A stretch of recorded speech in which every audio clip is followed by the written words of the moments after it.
Hello मेरे प्यारे viewers, कैसे हैं आप सभी लोग। आशा करती हूँ आप सभी लोग अच्छे होंगे। कहानी के लिए मेरे चैनल को सब्सक्राइब कीजिए, कहानी को लाइक और शेयर ज़रूर कीजिएगा और कहानी कैसी लगी प्लीज़ कमेंट बॉक्स में ज़रूर बताइएगा। कहानी को लेकर कोई भी राय या सुझाव हो वो भी कमेंट बॉक्स में ज़रूर दीजिएगा। तो शुरू करते हैं हम आज की अपनी कहानी। सुबह के 11 बज रहे थे। सविता जी रसोई में खाना बना रही थी कि तभी उनके घर की डोर बेल बजती है और सविता जी दरवाज़ा खोला तो देखा उनके सामने उनकी बड़ी बेटी छाया अपने सब सामान के साथ खड़ी थी। अकेली आई हो? रौनक जी साथ नहीं आए? लगता है फिर गुस्से में आई हो। सविता जी ने छाया से कहा, अंदर तो आने दो मम्मी, मुझे दरवाजे पर ही सब सवाल करोगी क्या? छाया ने हाथ से माँ को थोड़ा किनारे किया, सामान को एक तरफ रख और धर्म से सोफे पर जा बैठी। अच्छा अब बता क्या हुआ ससुराल में जो तू नाराज होकर मायके आ गई? सविता जी ने ज़रा गंभीर होते हुए पूछा। 3 घंटे का सफ़र करके आई हूँ, चाय नाश्ता कुछ तो पूछ लो माँ, छाया बोली। सविता जी चाय और सुबह के नाश्ते में बना पोहा लेकर आ गई। अब मुझे शांति से चाय पीने दो, छाया बोली।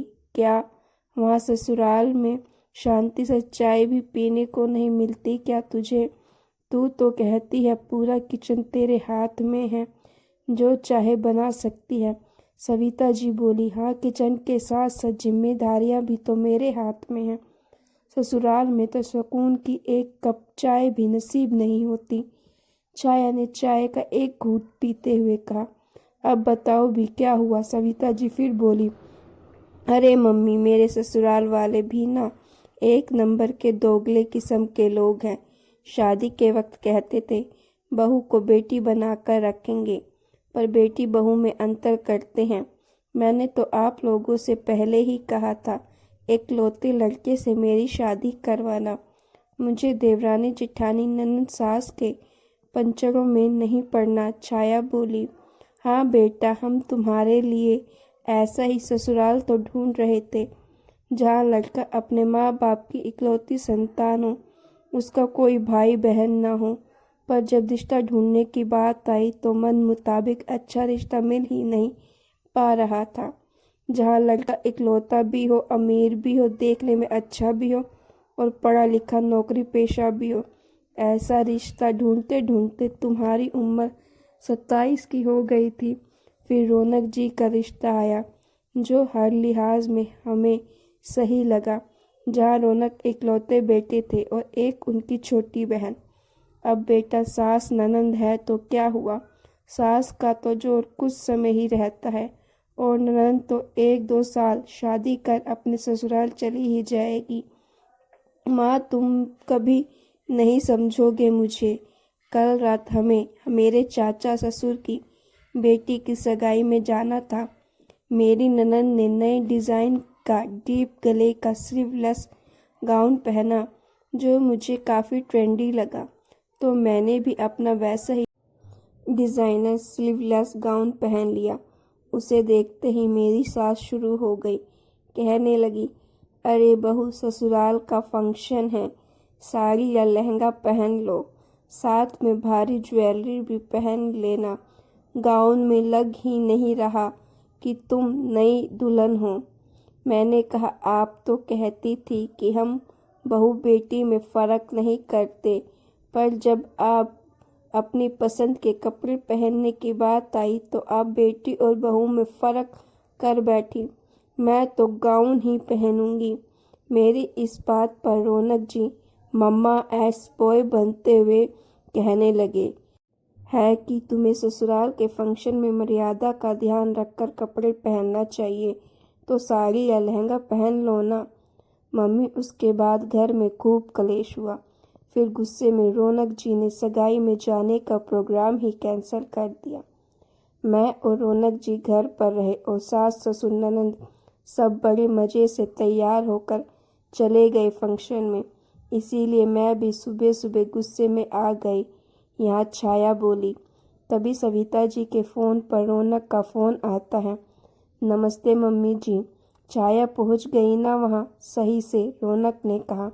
जी, छाया ठीक से पहुंच गई, पर बेटा एक ड्रेस के लिए आपको छाया पर नाराज नहीं होना चाहिए था। आप लोग पढ़े लिखे होने के बावजूद भी घर की बहू को पहनने की आज़ादी नहीं देते। ऐसा कीजिए, आप छाया के साथ परिवार से अलग हो जाइए। पिछले 6 महीने में छाया 4 बार आप लोगों के व्यवहार से परेशान होकर मायके आ गई है, सविता जी ने कहा। मम्मी जी, हमारे यहाँ छाया को किसी भी बात की परेशानी नहीं है। वह बेवजह बात का बतंगड़ बना देती है। अगर वो साड़ी पहनकर सगाई में चली जाती तो क्या फ़र्क पड़ता? वह खानदान की बड़ी बहू। हमारी शादी के बाद हमारे परिवार में पहला फंक्शन हुआ है। स्लीवलेस डिज़ाइनर गाउन तो वह और जगह भी पहन सकती थी। हमारे घर की बेटी भी कल को किसी के घर की बहू बनेगी, तब उसे भी उनके कुल की मर्यादा का ध्यान रखना होगा। बहू बेटी दोनों अपनी अपनी जगह पर हैं। बेटी आगे जाकर नए परिवार को संभालती है और बहू आकर अपने ससुराल को। छाया को घर में अपनी पसंद का खाना बनाने खाने की पूरी आज़ादी है। घर में बाकी के सब कामों के लिए नौकर हैं। अभी तो मेरी माँ ही उसे सब कुछ धैर्य से सिखा रही है। हर परिवार के अपने कुछ रीति रिवाज होते हैं, उसे तो निभाना ही होगा। मेरी माँ का कहना है कि छाया भले थोड़ा लेट से जागे, पर नहा कर ही किचन में आए। तब तक मम्मी जी चाय नाश्ता बना लेती है, पर छाया को इसमें भी परेशानी है। अब वह हर बात पर कलेश करती है। छाया को तो ऐसी कोई परेशानी नहीं है कि हमें अपने परिवार से अलग होना पड़े, रौनक ने कहा। अच्छा बेटा, हम उसे समझा कर ससुराल वापस भेज देंगे, सविता जी बोली। छाया सविता जी और राघव जी की बड़ी बेटी थी। छाया की छोटी बहन अंजलि है, जो अभी कॉलेज में पढ़ रही है। छाया ने अपनी माँ सविता जी को अपने ससुराल में तालमेल बिठाने में बहुत कठिनाइयों का सामना करते देखा था। सविता जी की शादी के बाद की शुरुआती 15 साल ननंद जेठानी के प्रपंच और तानों में ही बीते थे। इसीलिए छाया चाहती थी कि ससुराल में देवरानी जेठानी ननंद सास का नामो निशान ना हो और वह अपने पति के साथ अलग रहे। वह देवरानी जेठानी सास ननंद का नाटक झेल नहीं पाएगी। छाया को उसकी सास ननंद तो फूटी आंख नहीं सुहाती थी। वह अपने पति के साथ अकेला रहना चाहती थी, पर उसकी किस्मत में कुछ और ही लिखा था। छाया को यह भी पसंद नहीं था कि उसके पति अपने परिवार वालों के लिए कुछ अच्छा करे। वह तो अपने पति के पीछे हाथ धोकर पड़ी रहती थी कि वह अपने परिवार से अलग हो जाए। छोटी छोटी बातों पर वह तिल का तार बना देती थी। 6 महीने की शादी में ही छाया ने अपने ससुराल वालों का जीना हराम कर दिया था। बात बात पर वह घरेलू हिंसा का केस दर्ज करवाने की धमकी देती। एक बार ससुराल में किसी रिश्तेदार से उपहार में मिले कान के झुमके का डिज़ाइन पसंद न आने पर वह चुपके से उसे बेचकर नए डिज़ाइन के छोटे कान के बूंदली ले आई। छाया ने इस बात की जानकारी भी किसी को नहीं दी। तब उसकी सास ने उसे समझाते हुए कहा, बहू, ऐसा सोना बेचना नहीं करते। सोना बेचने पर काफ़ी नुकसान होता है। वह तो हर जन्मदिन, शादी की सालगिरह पर नया सोना लिया जा सकता है। इस बात पर भी छाया ने काफ़ी हंगामा किया था। छाया हर रोज़ देर से उठते ही मोबाइल खोलकर बैठ जाती। रौनक को भी जल्दी ऑफिस जाना होता, पर छाया को तो अपनी जिम्मेदारियों का एहसास ही नहीं था। घर में कोई मेहमान 2 दिन के लिए आ जाता तो छाया का मुंह बन जाता। रौनक और उसका परिवार भी अब छाया की धमकियों से परेशान हो चुका था।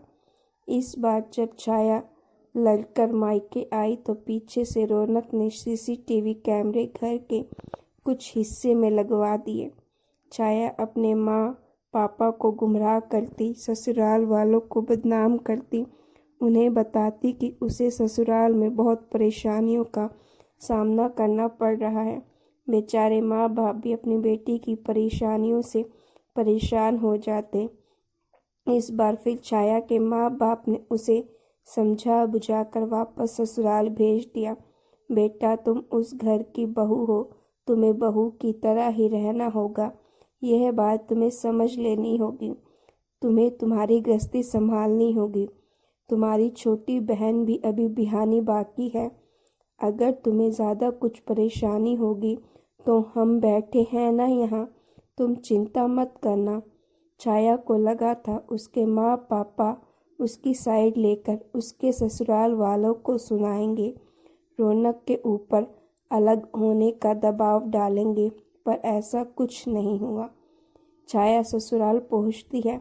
इस बात से अनजान के घर में सीसीटीवी कैमरे लगे हुए थे। रौनक का जन्मदिन आया। उसकी सास जी ने कहा, आज घर में हर बार की तरह सुबह सत्यनारायण भगवान की कथा होगी। पूजा में तुम दोनों को बैठना है। बस पड़ोस से चाचा जी के परिवार को बुला लेंगे। कथा के बाद सब साथ में प्रसाद ले लेंगे। हर बार की तरह चाची जी और मैं सब व्यवस्था कर लेंगे। शाम के बाद तुम बच्चे बाहर जाकर अपनी तरह से जन्मदिन मना लेना। छाया की सास का इतना बोलना था कि छाया बोल पड़ी। रौनक जी के जन्मदिन में मैं अपनी तरह से मनाना चाहती थी। मेरा पूरा दिन का प्रोग्राम रिजॉर्ट में सेट था। हस्बैंड वाइफ को इस घर में ज़रा भी प्राइवेसी नहीं है। इससे अच्छा तो हम अलग होकर अपनी मर्जी का जीवन जिए। पर छाया, माँ कह तो रही है कि हम शाम को तुम्हारे हिसाब से सेलिब्रेट कर सकते हैं, और वैसे भी जन्मदिन वाले दिन भगवान के साथ बड़ों का आशीर्वाद मिल जाए तो इससे अच्छी क्या बात हो सकती है। हम हर शनिवार रविवार को अकेले घूमने तो जाते ही हैं, रौनक ने कहा।